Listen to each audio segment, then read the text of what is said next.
It's 10 o'clock. This is Sky News at 10, our top story. Israeli forces recover the bodies of 3 hostages inside Gaza, including that of the woman whose fate became emblematic of the horrors of the October 7th attacks. We will leave no stone unturned. We will do everything in our power to find our hostages and bring them home.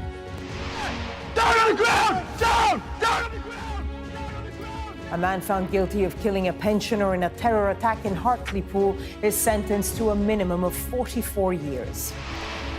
The world's #1 golfer, Scottie Scheffler, is charged with assaulting a police officer on his way to take part in the PGA Championship. The Slovakian Prime Minister remains in a serious condition as police intensify their investigation into the 71-year-old accused of shooting him. The Sky News investigation suggesting that even more sub-postmasters may have slipped through the net in the search for justice. Away we go. Tyson Fury faces off against Alexander Usyk ahead of tomorrow's battle for the undisputed heavyweight title. And we'll take a first look at tomorrow's front pages in our press preview from 10:30 right through to midnight.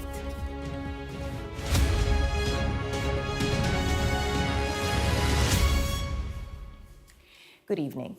As the world processed the October 7th attacks on Israel, individual stories of suffering captured the collective imagination. One such story was that of Shani Louk, killed at the Nova Music Festival near the Gaza border. A photo of the 22-year-old's body in the back of a truck came to represent the horror of that day. Well, today her body was recovered in an operation by Israeli forces, along with those of 2 other hostages. Israel's Prime Minister Benjamin Netanyahu called the deaths heartbreaking and vowed to return all Israeli hostages, both the living and the dead. And as the military operation to both find hostages and neutralize Hamas continues, a U.S. floating pier was used for the first time to deliver aid into Gaza, where the United Nations estimates that over 1 million Palestinians are on the brink of starvation. Here's our Middle East correspondent, Alistair Banco. Itzhak Galarenta, Amit Buskila and Shani Louk were all killed at the Nova Music Festival on October the 7th. And their bodies taken into Gaza. On Thursday night, the Israeli military recovered their corpses during an operation in the city of Rafah. They were celebrating life in the Nova Music Festival, and they were murdered by Hamas. We will leave no stone unturned. We will do everything in our power to find our hostages and bring them home. We will not rest until we do. The video of a lifeless Shani Louk being abducted by Hamas terrorists and put onto the back of a truck became one of the most infamous images of that dark day. Her brother spoke to Sky News last year. It was so hard to actually see this brutality, even though in our countries we know that they can reach to this level of non-humanity. They just spit on her and treat her like she's such a nothing. She means nothing for them. Israeli forces are slowly pushing deeper into Rafah despite international opposition. One reason is because they are convinced that many of the hostages are being held there. The discovery of the 3 hostages, albeit dead, will perhaps give them confidence that more can be found there.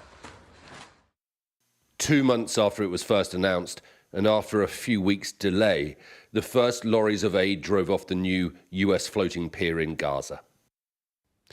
British aid, including thousands of temporary shelters, was on board the first shipment to arrive. The causeway stretches a few hundred meters from the shore. US forces will not set foot on Gaza, but the aid will first be secured by the IDF and then delivered by the United Nations. This is a new route for aid into Gaza, but the land crossings remain the best way of getting aid in.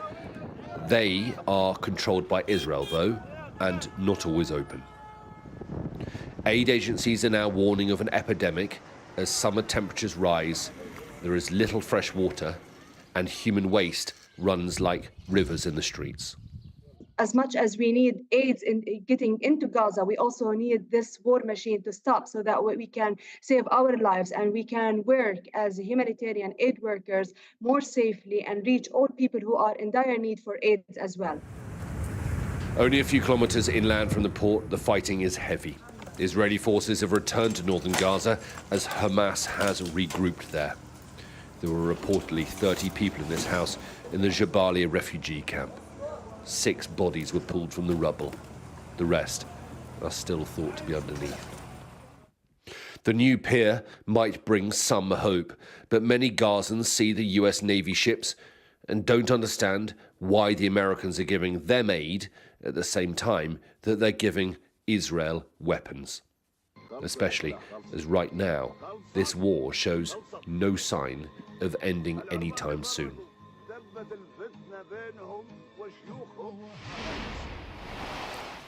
And Alistair joins us now from Jerusalem. Alistair, the recovery of those bodies of the hostages, a sad reminder of the horrors of October 7th. As you just mentioned in your report, it doesn't look like the war is ending anytime soon, and the humanitarian situation in Gaza is desperate. So tell us more about this US floating pier that I suppose might bring some improvement. Yeah, I mean, the hope is that it will, when it's operating at full capacity, allow as many as 150 truckloads of aid into Gaza every single day. Now, that's not enough.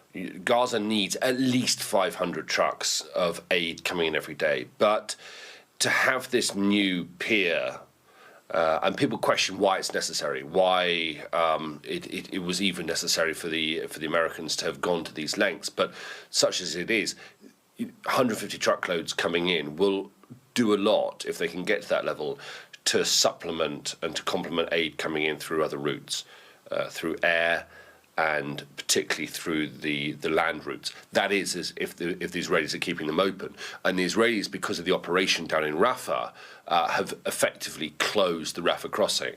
And that is having a huge impact in Gaza because the Rafah crossing was where pretty much most of the fuel going to Gaza came through.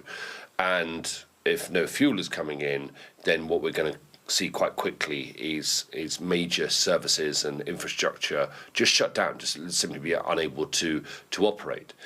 And so I think what you've got at the moment is a really uncomfortable contradiction. The Israelis are convinced that they have unfinished business in Rafah, destroying Hamas fighters and battalions there, destroying tunnels there, but also they think that there are many of the hostages living and dead in Rafah, and finding the 3 as they did last night will encourage them that there are more there. But at the same time, if they operate in Rafah, they are doing a lot to complicate and worsen the humanitarian crisis.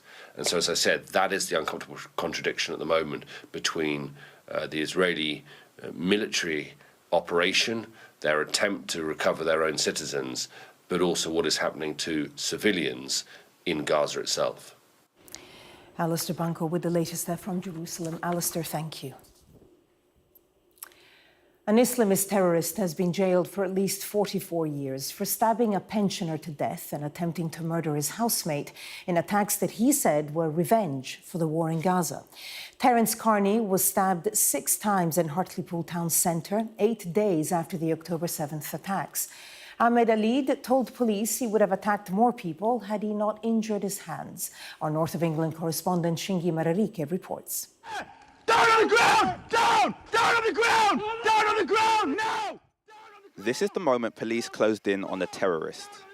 Ahmed Alid had tried to kill his housemate before stabbing to death a grandfather who was simply on a walk.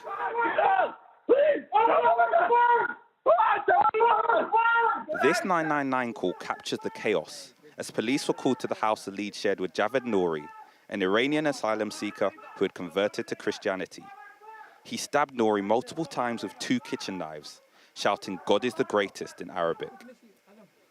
Alid, a 45-year-old asylum seeker from Morocco, said in a police interview the whole issue was the independence of Palestine and that he wishes he went further. I was walking on the street and hadn't been injured, I would have killed more. Ali then went on to attack the officers questioning him. Their colleagues watching from another room rushed in to restrain him. That hatred, rooted in religious and political motivations, reflected on by the judge as she sentenced him to a minimum of 44 years in prison. On the 15th of October last year, you attacked and murdered Terence Carney in a terrorist act. You intended it as revenge for the actions of a foreign country, Israel, and to intimidate and influence the British government in its international relations. You hoped to frighten the people of Britain and to undermine the freedoms they enjoy. Counter-terror police welcomed the sentencing. Alid carried out horrendous violent attacks on the streets of Hartlepool, and the sentence today reflects that. I think it's absolutely right that this was categorised as a terrorist offence. It's quite apparent from the narrative from Alid that his motivation was fuelled by what he'd seen online in Gaza, and that he was exacting revenge on whoever he could on the streets of Hartlepool. The court heard an impact statement from Terence Carney's widow, Patricia. She said she's thankful for her old age because she won't have to feel the pain and sadness for too long. And if she was younger, she doesn't know how she would cope. Alid showed no remorse in court. For senseless violence he said had a cause. But the reality is, he has taken one life and ruined several others. Crimes for which he'll spend the rest of his life in prison. Shingi Marike, Sky News, Teesside Crown Court. The world's #1 golfer has been charged with assaulting a police officer after being arrested on his way to the PGA Championship in Kentucky. Police say that Scottie Scheffler illegally drove past the scene of a fatal accident as he tried to get to the Valhalla Golf Club. He's described it as a big misunderstanding. Our U.S. correspondent Martha Kellner has this report. A warning, it does contain flashing images. Guys. It's an unconventional start to a round of golf for the world #1. Handcuffed and led away to be charged with assaulting a police officer. Scottie Scheffler won the Masters this year, one of golf's greatest prizes. But trophies don't count for much at the Louisville Department of Corrections. His green jacket swapped for an orange jumpsuit. Roads had been closed around the Valhalla course after a pedestrian was hit and killed by a shuttle bus. A police report alleges that Scheffler attempted to dodge traffic. He was stopped by a police officer and is accused of accelerating away, dragging the officer to the ground. Scheffler seemed as surprised as anyone about his run-in with the law. I feel like my head's still spinning. I can't really explain what happened this morning. I did spend some time stretching in a jail cell. That was a first for me. You know, that was part of my warm-up. I was just sitting there waiting, and, you know, I started going through my warm-up. I felt like there was a chance I may be able to still come out here and play. American Scheffler is the most unlikely wild guy of golf. He's known for a cool head on the course and a squeaky clean reputation off it, making his arrest all the more surprising. He's just a gentle giant of a man. So to see these scenes of Scottie Scheffler being taken out of his car, put in handcuffs, put in the back of a police car, taken downtown and booked on 4 charges, it's surreal. Scheffler returned to play later in the day, the crowd willing him to succeed. The quiet man of the course suddenly thrust into the spotlight. He isn't someone like Rory McIlroy who will draw attention every time he opens his mouth. It's a very, very placid individual. And so as such, there's not really been that much cut through to the sort of wider public. People aren't magnetised to him like they are Tiger Woods. Scheffler may have just found himself a wider audience. The prospect of prison time didn't seem to affect him either. He remains in contention to win this tournament. Martha Kellner, Sky News. A teacher is facing jail after being found guilty of having sex with 2 of her 15-year-old pupils, becoming pregnant by one of them. Rebecca Joins was convicted of 6 counts of engaging in sexual activity with a child, including 2 while in a position of trust. She'll be sentenced in July. Rebecca Joins is a sexual predator. She was their teacher and they rightfully put their trust in her. but Joins decided to abuse her position and used it to groom 2 teenagers. We now wait for Joins to face the consequences of her actions. I would like to thank the officers who have worked closely with the victims and their families in establishing the full circumstances of this case, and the investigation team for their hard work and dedication during this investigation. The UK Health Security Agency says the number of confirmed cases of cryptosporidium in Devon has more than doubled to 46. But that's likely to be a significant underestimate because only people with severe symptoms who seek medical treatment are actually being tested. 16,000 homes and businesses have been told to boil their tap water before using it, and they've been told to do it indefinitely. The man who attacked Nancy Pelosi's husband with a hammer has been sentenced to 30 years in prison. David DePape admitted in court that he had broken into the home of the then House Speaker, intending to kidnap her in October 2022. Paul Pelosi, who was home alone at the time, suffered 2 head wounds, including a fractured skull. Plaid Cymru has abruptly pulled out of its cooperation agreement with the Welsh Labour government. The party leader, Ren ap Iorwerth, cited election campaign finances as a factor, saying Labour's acceptance of a £200,000 donation from a company convicted of environmental offences demonstrated a significant lack of judgment. A Sky News investigation has uncovered even more prosecutions of sub-postmasters that could be tainted, separate to the hundreds of wrongful convictions being investigated by the Post Office inquiry. Now, it's understood that officials at the Department for Work and Pensions cooperated with now discredited Post Office investigators to secure the convictions of around 100 sub-postmasters between 2001 and 2006. Today, one of the politicians who has campaigned for the victims told us that there was a real possibility that some people may have slipped through the net in the delivery of compensation and exoneration. Our business correspondent, Adele Robinson, has more. He was such a proud man, so honest, just a family man. A sub-postmaster prosecuted not by the Post Office but the DWP, Department for Work and Pensions. Roger Allen died weeks ago. His conviction for stealing pension payments upheld. He couldn't face or deal with it. That's why I wanted him to know that we loved and supported him no matter what. Yeah, it's really difficult. But I think, in the end, he obviously gave up. Roger's daughter wants to clear his name. He pleaded guilty to have his wife's charges dropped and was prosecuted in 2004. But his case is excluded from legislation to overturn Post Office convictions because his was by the DWP and upheld in the Court of Appeal in 2021. There was very little in surviving evidence because it was so long ago. They've got to try and prove and show what evidence they actually had on my dad. But show me it. Sky News has seen documents suggesting failures by DWP investigators in a separate case. This one, a sub-postmaster acquitted by a jury in the early 2000s. One extract states a senior officer was willing to admit in open court they'd been neglectful in their duty in securing evidence. Also, proof the accused wasn't even present in the Post Office when pension dockets were cashed.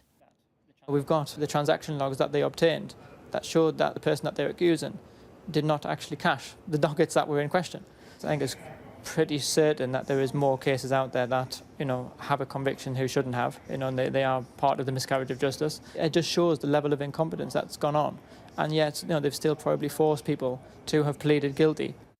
It also appears the DWP and the Post Office shared investigation information. This 2003 report describes joint working and the exchange of information that directly assists fraud prevention and investigations. In this 2003 letter too, referencing Roger Allen's case, the Postal Affairs Minister Stephen Timms states, investigations by the police, the Post Office Investigation Department and the Department for Work and Pensions led to a prosecution.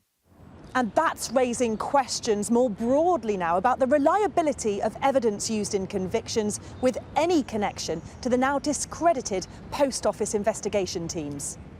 Lord Arbuthnot, who fought for justice for Post Office convicted sub-postmasters, says more detail is needed on DWP convictions. I am worried that there's a real possibility that some people may have slipped through the net. But in order to pursue that, through the means of having the legislature overturning judicial decisions, I would need to see at least one case where it was clear that that conviction was unsafe. And so far, I haven't. But let's see what the government says in answer to the questions that we will ask. The DWP say we do not recognise these claims, adding these cases involved complex investigations and were backed by evidence including filmed surveillance, stolen benefit books and witness statements. They did not rely on Horizon evidence, and this has been accepted by the Court of Appeal. However, years on, significantly more is known about Post Office failings, with concerns now many more may have been left behind. Adele Robinson, Sky News. Slovakia's Prime Minister has undergone another operation 2 days after being shot 5 times at point-blank range. Robert Fico remains in a serious but stable condition. Meanwhile, the man accused of attempting to murder him has been taken back to his home while police searched it. Our Europe correspondent Adam Parsons reports. Led out by armed police, this is the man accused of trying to kill Slovakia's Prime Minister. Juraj Sintula, wearing a bulletproof jacket and helmet, had been taken back to his own apartment. Police searched it for clues as to why and how he'd attempted to murder the country's leader. Sintula was driven off, evidence, including his computer, taken away.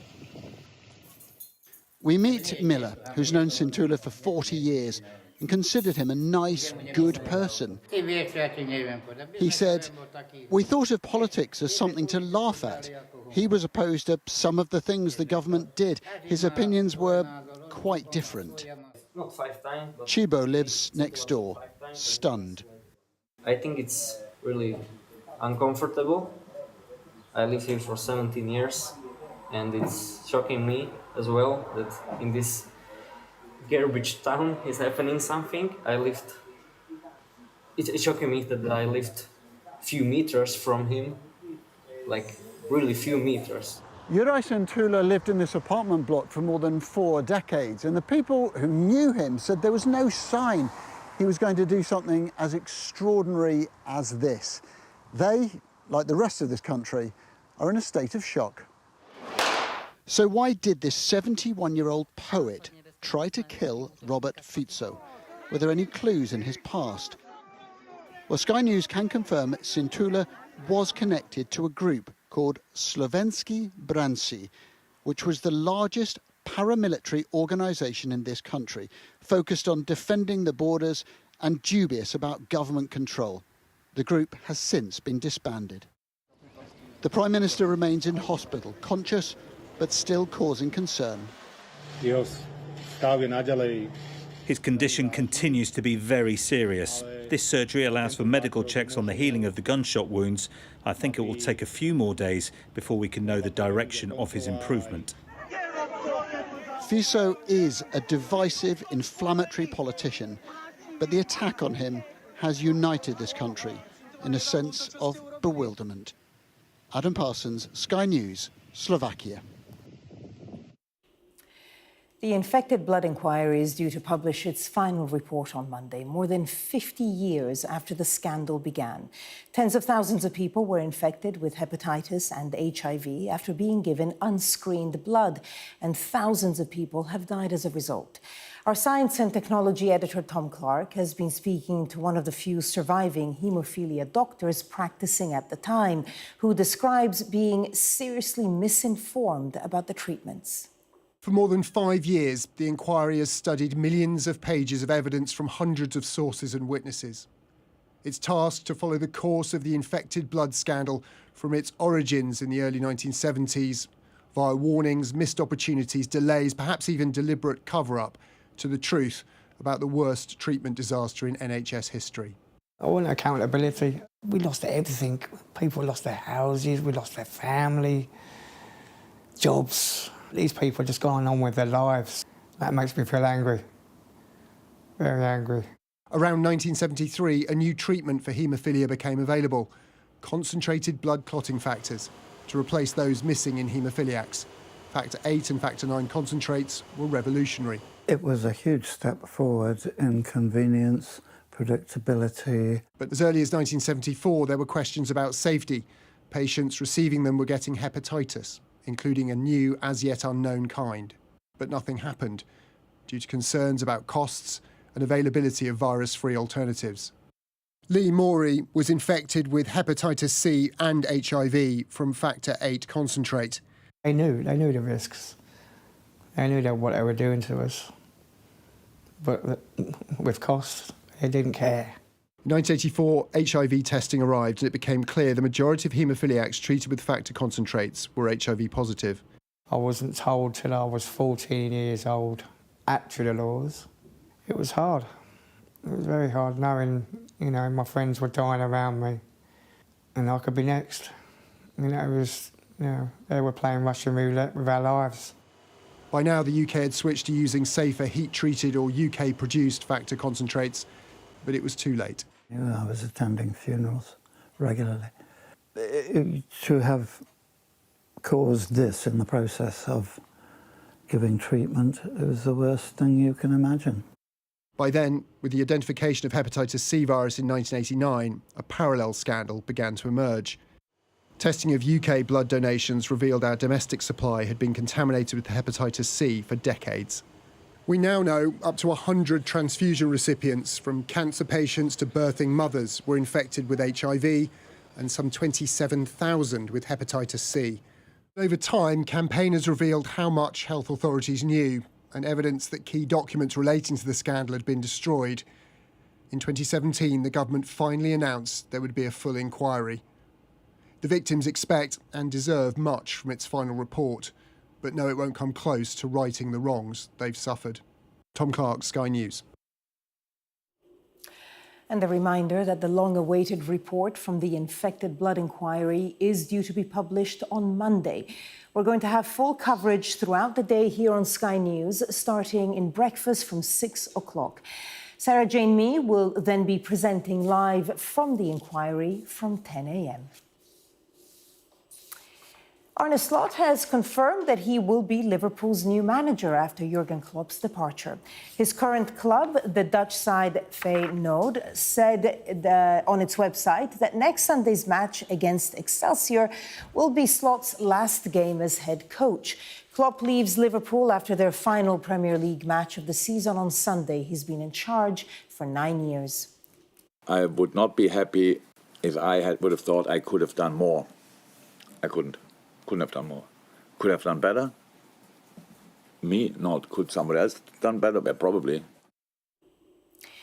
Tyson Fury has weighed in more than 2 stone heavier than Alexander Usyk ahead of their fight tomorrow in Saudi Arabia. The bout will decide the first undisputed heavyweight champion of the world since Lennox Lewis 25 years ago. And Sky's sports presenter Jackie Beltrao reports there was no love lost between the two camps this evening. Counting down to the Ring of Fire, the richest fight in boxing. The weigh-in confirms what we can see. Tyson Fury looking thinner than usual, but still hitting the scales at 262 pounds for Tyson Fury. With Alexander Usyk 2 stone lighter, but his heaviest ever. 233 1/2 pounds. The final words between them. We're ready to rock and roll, Fireworks tomorrow night. Don't be afraid. I will not leave you alone tomorrow. This coming after a head-to-head flashpoint. Despite the weight difference, it's a tough one to call. Anthony Joshua couldn't make his size advantage count when he fought Usyk twice.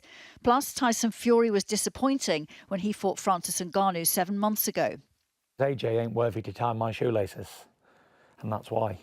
And we're going to find out on Saturday night why. But you can't really say that because styles make fights. So just because he struggled with him and I don't, it doesn't really mean anything.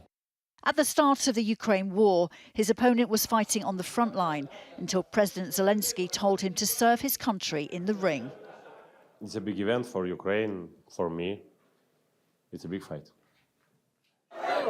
Millions around the world will be watching, but even the man who's fought them both isn't sure of the outcome.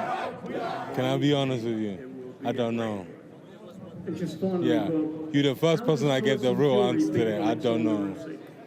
This is the unknown, because this is why we love this sport. There is a massive media presence here and thousands of fans have come from all over the world to support Tyson Fury. That is not usual for these Saudi fights, but it's exactly what this country wants as it tries to open up through high-profile sport.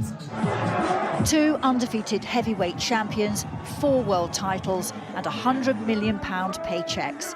Expect some huge sporting celebrities ringside and fireworks inside the ropes. Jackie Beltrao, Sky News, Riyadh. Well, that was Sky News at 10. Coming up, we'll take a first look at tomorrow's papers in the press preview. Tonight, we're joined by Daily Mirror columnist Susie Boniface and the deputy political editor of The Sun, Ryan Sabi. Welcome both. Among the stories we'll be discussing this on the front of the Daily Mail. It says the Chancellor has warned that families face a bill of thousands to pay for Labour spending. We'll be right back.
This is Sky News. In just a moment, the press preview. First look at what's on the front pages as they arrive. First, though, here's our top stories.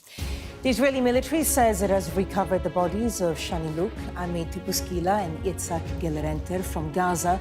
They had been at the Nova Festival when Hamas attacked on October 7th.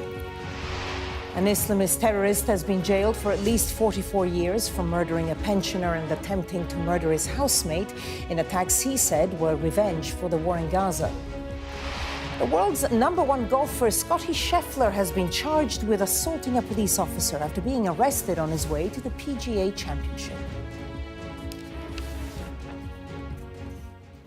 Hello there, you're watching the press preview. A first look at what's on the front pages as they arrive. It's time to see what's making the headlines with the Daily Mirror columnist Susie Boniface and The Sun's deputy political editor Ryan Sabi. They'll be with us from now until just before midnight. So let's take a look at what is on some of those front pages.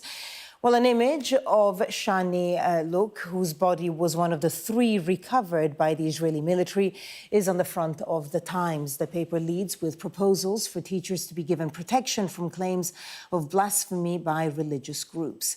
The Financial Times front reports on the electric car manufacturer Tesla, which is facing a shareholder vote on relocating to Texas, and owner Elon Musk's $56 billion pay deal. The Express says news that King Charles will lead tributes in France for the 80th anniversary of D-Day, despite his ongoing battle with cancer. The Mail leads with the Chancellor's warning that families face paying thousands more in tax under Labour because of what the paper calls a $38.5 billion black hole in Sir Keir Starmer's sums. The Telegraph reports that the Shadow Chancellor, Rachel Reeves, says that she is in favour of councils having the power to cap rents. A new study revealing the cost of alcohol abuse is the main story in The Guardian. The paper says $27 billion a year is being spent in England on the health and social harms of drinking. The Mirror's front page focuses on the wealth of Rishi Sunak and his wife, which the paper says has increased by £120 million, making them richer than the king. And the Star claims caterpillars are on the rampage in our gardens.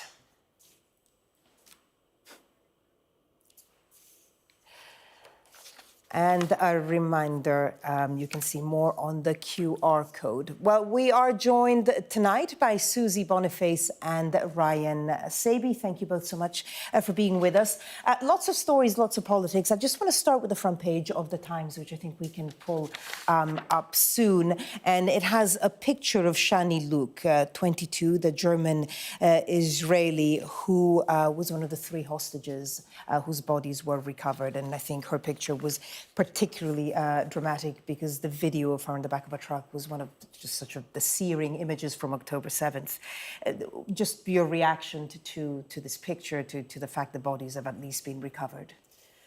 Their parents, their relatives, their loved ones have an opportunity to bury their body and pay their respects. The last time Shani's mother saw her was when her corpse was in the back of a truck in a Hamas video.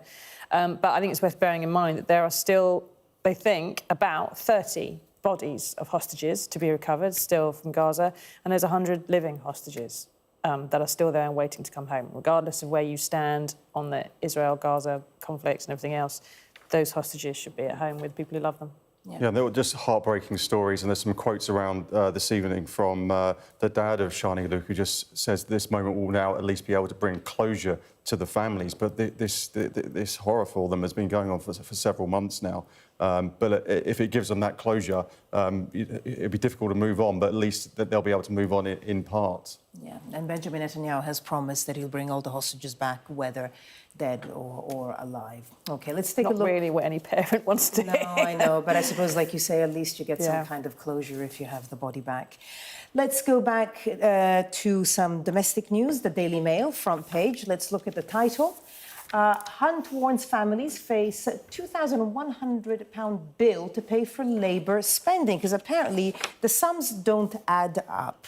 Susie. Look, take that headline, take out Hunt and put Reeves, take out that figure of money and put any other figure of money, any other numbers you like there, and change Labour for Tory, and you've got the story on the other side. Because what's happened, and Ryan will probably explain a bit later on, because I expect you were in the briefing earlier on, but what's happened is both sides have done some sums and are saying that the other side has not done their sums. or that their sums are shonky in some way. And the truth is that both sides are guessing. The opposition is guessing, so they don't have access to Treasury officials. They only have a rough stab at the numbers. And Hunt here, the numbers that he's produced, although they've come from a Treasury analysis, they are analysing figures given to them by the special advisors who are making political assumptions about what Labour's going to do and where that money's coming from. And so they are subverting and corrupting the Treasury analysis. So the civil servants are not really the ones that are saying this. And in short, dear voter, toss a coin. OK. That's right. I was there this morning, other bleary-eyed journalists, to hear Jeremy Hunt deliver sort of his first salvo in this election campaign. I say we're an election campaign. We're several months away from actually being official, but it feels like it's already started. When do you think it will be? I think it'll be October, November. If I was a betting man, you'd probably say November at the moment. Probably have a launch pad at the party conference and then go into the campaign proper. But then you had Keir Starmer out earlier in the week with his 6 pledges. Now you've now got Jeremy Hunt talking about this massive black hole with this dossier. But you just feel like this is one of the key sort of election battle lines have been drawn. And interestingly, Jeremy Hunt was very keen in that speech to talk about how he wants to cut taxes, but said he didn't have a crystal ball and didn't know when they could actually happen. So this is the main sort of selling point of the Conservatives and the Conservative offer, but couldn't actually give anything concrete to say when they would happen. Well, let's bring up The Guardian, which has a sort of an angle on this story on the front page as well.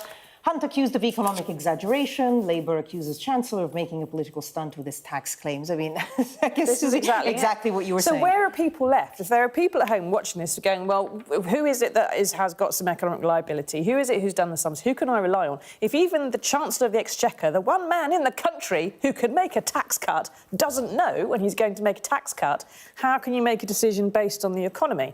Which is perhaps why I think we're looking at an election where the economic issues, as we've seen recently with some elections in the States as well, are less important than they have been previously when people are making a choice.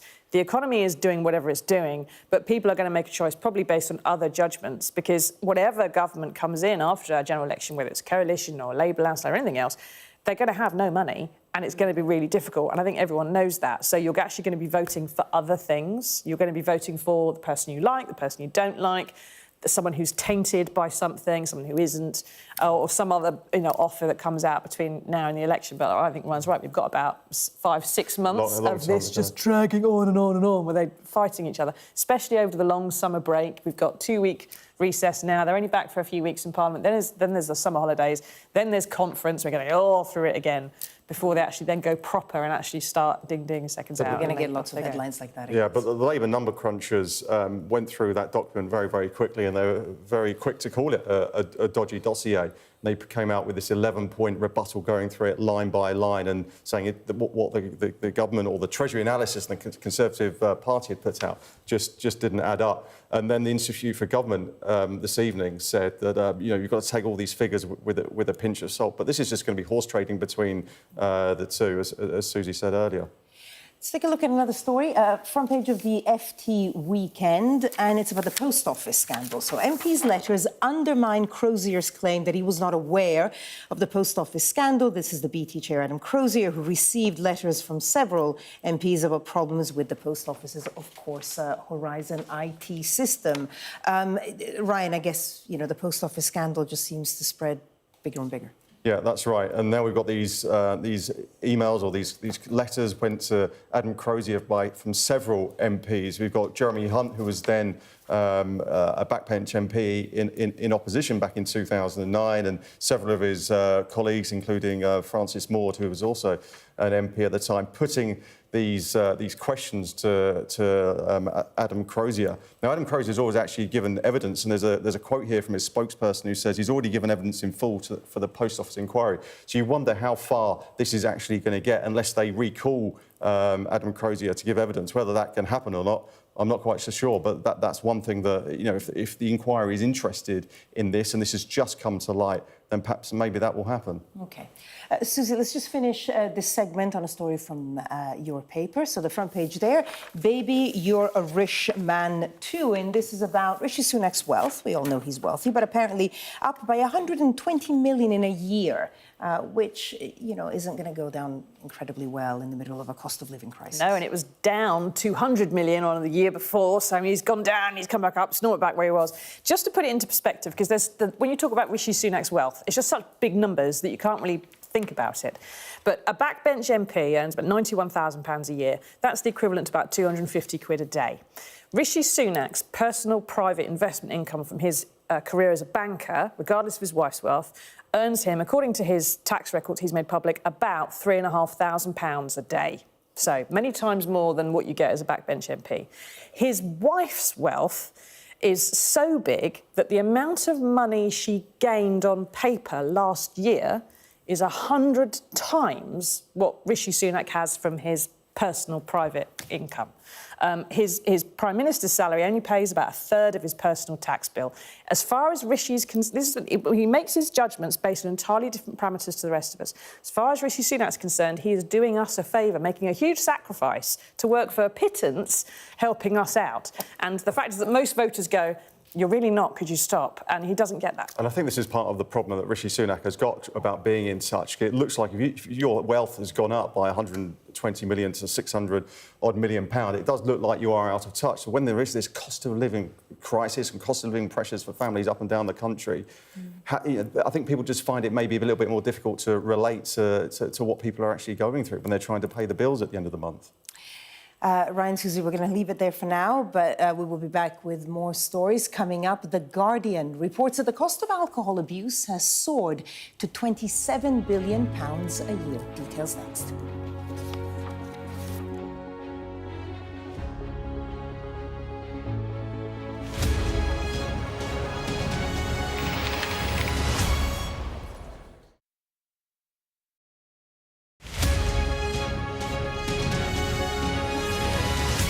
I'm Stuart Ramsey, and I'm Sky's chief correspondent. We take you to the heart of stories that shape our world.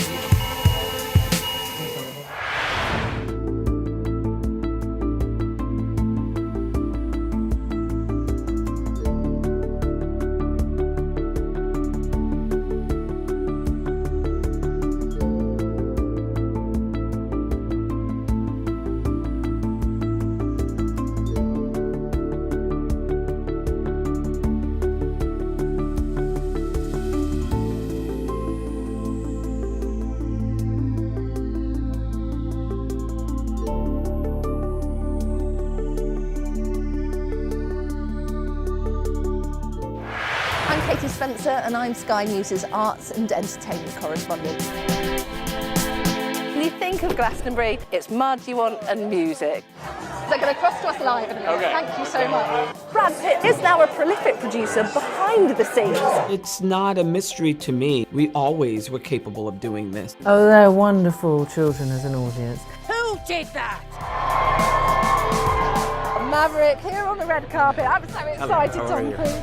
This is the story of the night. It's the little independent film that could. We take you to the heart of the stories that shape our world. Nor have I ever struck any woman in my life. There's this illusion of power. Are you feeling well? I remember covering the Oscars and that now infamous moment, the Will Smith slap. Nobody could quite believe that it happened. You can tell from these crowds just how excited people are for the return of Pride. These actors playing the lead roles were born long after the Sex Pistols broke up. Are you pleased that you did say yes to the job? I've never regretted it. As a team, we've interviewed some of the biggest stars in the world. It can be incredibly surreal being swept up in their world, but we try to give you an honest sense of how these people really are. Okay, I'll talk to you. Don't leave me. Yeah, okay. There's no easy goodies. There's no easy baddies. I've had a great time here. Thank you. Thank you. Bye.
Welcome back. You're watching the press preview with me once again, the Daily Mirror columnist Susie Boniface and The Sun's deputy political editor Ryan Saby. Let's go to the front page of The Guardian.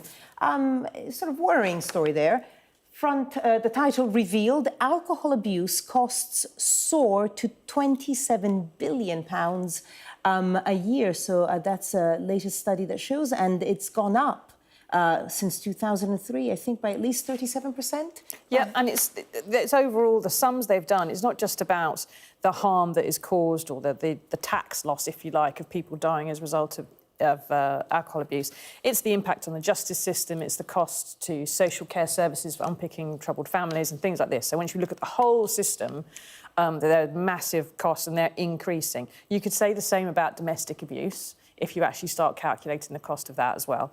Although, of course, people don't have quite so much agency in that. But what we don't have, and we should have, and we certainly used to have, is public service campaigns, adverts, public health awareness. You know, the drink driving government warnings that we had in the 80s and 90s had a massive impact and produced social change. The idea of, you know, clunk, click every trip and you put your seatbelt on worked. Why don't the government see that there is a financial benefit to spending the money on some public service messaging on the TV space stage, especially on Friday, Saturday nights, about limiting what you drink, about behaving in a certain way, and it will ram that message home, but we don't bother doing it. Actually, the sheer breadth of this report shows, you know, how widespread the problems are. It costs £14 billion to the criminal justice system. There are 4 million alcohol-related crimes every single year, and there are regional disparities. It's higher in the northeast and lower in the southwest. It's a real cross-section across the country where it's being affected. We've actually had a statement from the Department of Health and Social Care in response to the story in The Guardian. They're saying, through our 10-year drug strategy supported by £532 million, we're helping up to 54,500 more people receive alcohol and drug support. That they also mentioned that they've introduced reforms to alcohol duty, for example. So that's their reply to the story. Yeah, but that's what the government says about almost every story at the moment. It's not how things used to be, but whenever there is an issue that causes a problem that the government needs to address, their response is not, yes, we should address that, and we need to come up with something. Their response is always, we have addressed it, I don't know why there's an issue. And it doesn't work, because plainly the problem is getting worse. It's no good the Department of Health just saying, we've spent some money on it, but I'll fix it. So there's a huge problem with productivity as well. It's costing unemployment costs, productivity, for £4 billion cost there. So it's costing the economy as well. Absolutely. Let's look at the Daily Telegraph. Well, if they say imitation is the greatest form of flattery, well, then Trump wants Rwanda-style deportation plan for the United States. One that doesn't work and hasn't started yet. Well, good he still wants it. Well, he's not the only one. There's 15 countries within the EU that have asked the EU to sort out a third-party type deportation plan. Some are doing it already. There are other nations that want to do it or have tried doing it. And so Britain isn't the first and won't be the last, I suspect. It's the kind of thing that Trump will do. But the only question is, where would he send his migrants to? Because he's not going to try and bend over backwards to ensure it goes to a country that has a good human rights record. He's going to be quite happily sending them to North Korea or just anywhere, a hole in the ground. He's not going to care. Donald Trump is just going to send these people to wherever he chooses them. He's not going to worry about... Last time I checked, the United States wasn't part of the European Convention of Human Rights, so these people are just going wherever. They will be put on a plane and they won't be listening to any sort of late-night judges. OK, we've got 40 seconds, front page of the Daily Express. King's fighting spirit. He will lead D-Day tributes. The D-Day tributes, of course, in June to mark the 80th anniversary of the D-Day landings. So the King, I guess, recovering well. It's good that he's out to work, but, he's not leading them up the beaches. It's not the most strenuous task, being the King. It's been great to see him, the garden parties over the last few weeks, and, this is probably his first foreign trip since his cancer diagnosis. OK. Ryan Saby and Susie Boniface, thank you so much. We'll talk again in just a few minutes. Now, let's take a look at the weather.